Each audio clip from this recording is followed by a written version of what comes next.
Une manifestation de grande ampleur a eu lieu à Sumgaït le 26 février. Les intervenants ont appelé à défendre les droits des Azerbaïdjanais. Citons un autre fait, témoignant que les événements de Sumgaït étaient planifiés à l'avance. Entre le 1er janvier et le 25 février 1988, près de 1000 Arméniens avaient retiré de leur compte en banque 8 343 691 roubles et ont quitté la ville en urgence. Un autre fait intéressant. À la fin du mois de février, le chef de la ville de Sumgaït était convoqué à Moscou, le chef de police et le chef de KGB de la ville ont été licenciés. La ville n'était pas surveillée. Le 27 février, les agitations se sont agrandies. La désobéissance régnait partout. Les organes judiciaires étaient paralysés et toutes leurs armes étaient confisquées. Un grand nombre d'établissements de commerce a été détruit. Les voitures ont été brûlées. Il était impossible de calmer les manifestants. Le 30 novembre 2007, suite au décès de Khrouchtchev, ex-président du KGB de l'URSS, le quotidien britannique The Times précisait sur son site internet que Khrouchtchev et les autres membres du KGB, en profitant des mécontentements justifiés des habitants, ont organisé des actes de provocation dans de différentes villes de l'URSS, telles que Sumgaït, Bakou, Tbilissi, Vilnius, Riga, etc. En même temps, l'armée soviétique s'est disloquée dans des quartiers et arrondissements de Sumgaït. Elle n'est pas pourtant intervenue aux événements. Les 28 et 29 février, un acte sanglant s'est produit à Sumgaït. En conséquence, 32 personnes ont été mortes. Le 1er mars, le couvre-feu a été instauré en ville. Mais pourquoi l'armée soviétique était-elle silencieuse devant ces actes? Le 18 juillet 1988, à la réunion du Soviet suprême de l'URSS, Gorbatchev a déclaré que l'armée était entrée à Sumgaït avec 1 heure de retard. Ce n'était pas vrai.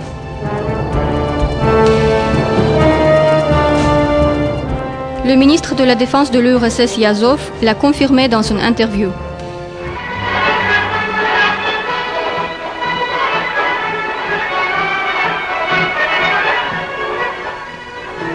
Pourquoi les extrémistes arméniens avaient pris pour cible la ville de Sumgaït? Il y avait des raisons. Dans cette ville industrielle, 10 000 adolescents préparaient un diplôme professionnel.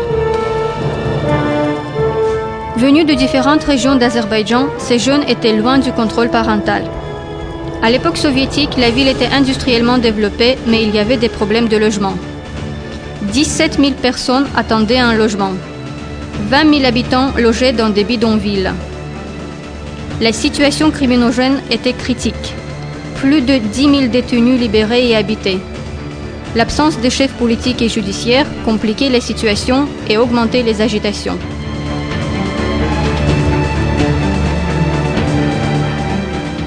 Les dossiers de l'acte criminel illustrent que du 7 février au 3 mars 1988, 210 personnes d'origine arménienne étaient provisoirement installées dans des hôtels Abcheron, Gençlik, Demiryol Vokzalı et Azerbaïdjan de Bakou et Bahar de Sumgaït. Plus tard, il a été révélé que ces personnes commettaient des actes de provocation parmi les citoyens. L'un des participants actifs, Edouard Grigorian, le confirme lors d'une interpellation. On en reparlera plus tard. Ces soi-disant invités portaient dans leurs mains des caméras difficiles à acquérir par un citoyen ordinaire. En peu de temps, des monuments aux Arméniens arméniens ont été érigés à Stepanakert. À Erivan, en urgence, un livre intitulé Sumgaït, génocide Glasnost a été publié et diffusé en Russie. Des vidéos consacrées aux événements de Sumgaït ont été diffusées dans de différents pays du monde. Ainsi, ils ont commencé à propager que l'Azerbaïdjan menait une politique de génocide contre les Arméniens. Un groupe d'enquêteurs a été créé. Les premiers mois, près de 1000 personnes ont été interpellées, dont 500 emprisonnés et 49 condamnés. Les criminels ont été punis. Pourtant, la déportation forcée des Azerbaïdjanais de l'Arménie et du Haut-Karabakh, les tortures pratiquées sur ces personnes, leurs massacres, le pillage de leurs propriétés n'ont jamais été rappelés et aucun Arménien n'a été puni pour ces actes criminels. Edouard Grigorian a avoué aux enquêteurs qu'à la mi-février 1988, un groupe d'émissaires était venu d'Erivan et s'était installé dans son appartement. Plus tard, il a été révélé que Grigorian recevait des instructions, de l'argent et des produits narcotiques. Edik, surnommé Pacha, a rassemblé le lendemain autour de lui quelques adolescents et les a incités à prendre part prochainement dans certaines opérations et gagner ainsi beaucoup d'argent. Le 27-29 février 1988, Grigorian a dirigé les agitations à Sumgait.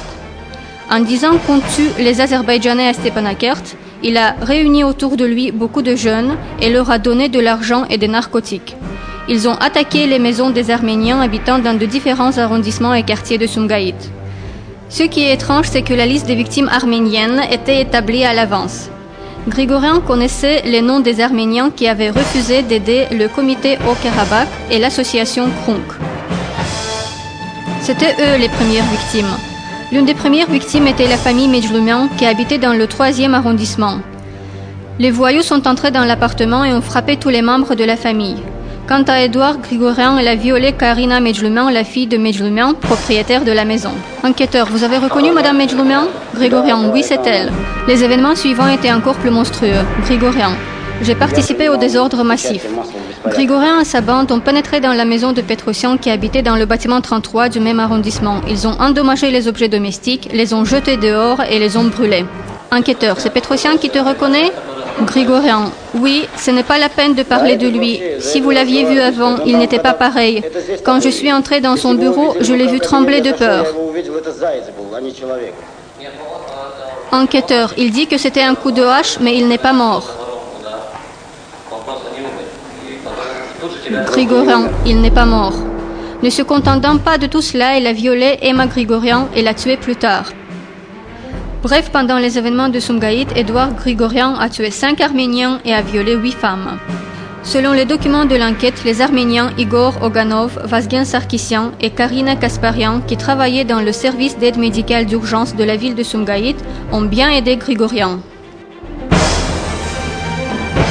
Aujourd'hui, les Arméniens et leurs défenseurs à l'étranger qualifient les événements de Sumgait de 1988 comme un acte de génocide contre les Arméniens et veulent orienter l'opinion publique internationale dans une fausse direction et cacher la vérité. Référons-nous de nouveau à l'histoire. Le 18 juillet 1988, lors de la réunion du Soviet suprême de l'URSS, le dialogue suivant s'est déroulé entre Gorbatchev et les députés arméniens. Gorbatchev, dites-moi, quel était le pourcentage des Azerbaïdjanais arrivant au début du siècle? Ambartumian, j'ai du mal à le dire. Gorbatchev, je peux vous le rappeler, au début du siècle, les Azerbaïdjanais constituaient 43% de la population dérivant. Et aujourd'hui, quel est le pourcentage de la population azerbaïdjanaise? Ambartumian, très peu, peut-être à 1%. Gorbatchev, en le disant, je ne veux pas accuser les Arméniens. Ils ont opprimé et expulsé les Azerbaïdjanais.